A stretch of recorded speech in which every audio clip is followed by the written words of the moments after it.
I'm Daniel, and welcome to my YouTube channel. We here at the channel are continuing in our series of videos with respect to information, education, inspiration, guidance, advice.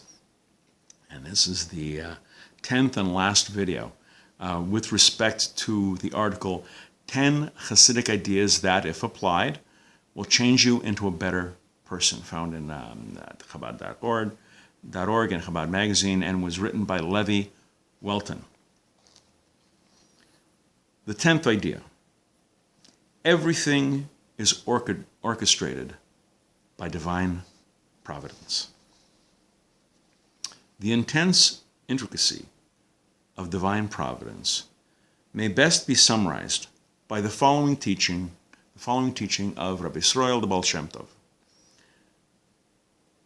The Ribono Shel Olam, the Master of the world, knows exactly how many times a leaf will turn over in the wind before it falls to the ground.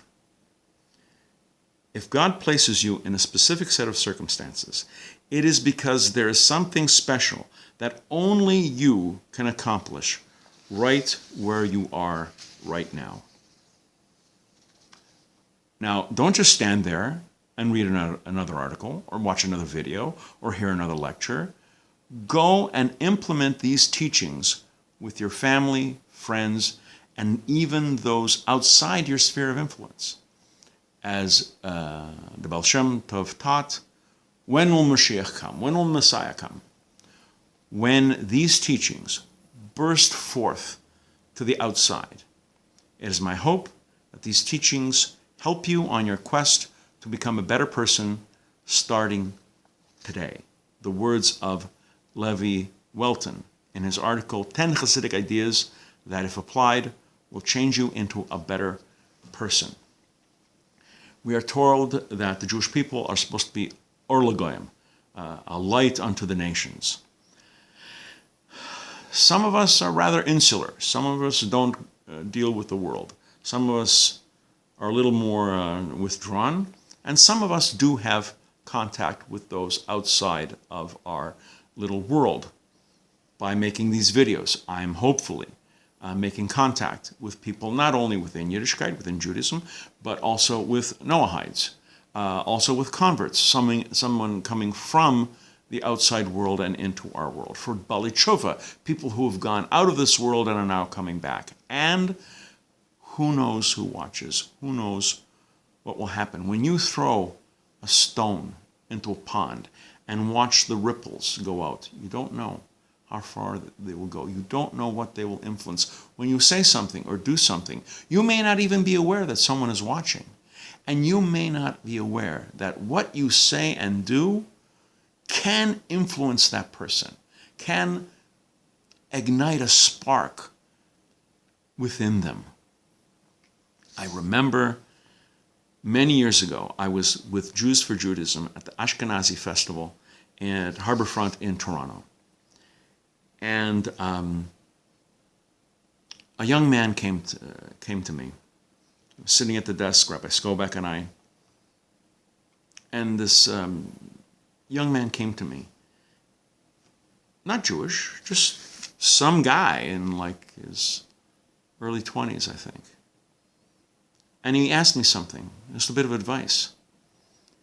See, right behind where we were set up with our tables and our literature, there was at Harborfront, there was a small movie theater. Well, this young man and his lady, his wife, fiance, girlfriend, got into an argument about, I want to see this movie, I don't want to. Anyway, what happened was she went inside, he stayed outside, and now he's felt really bad and he didn't know what to do. And he sees me and he comes to me and he says, I feel bad, I got into a fight with my girlfriend. I think I'm right, and I think she was being stubborn, but what do I do? How do I turn back the clock? How do I fix this? Perfect stranger. And I said, what you should do? You should apologize.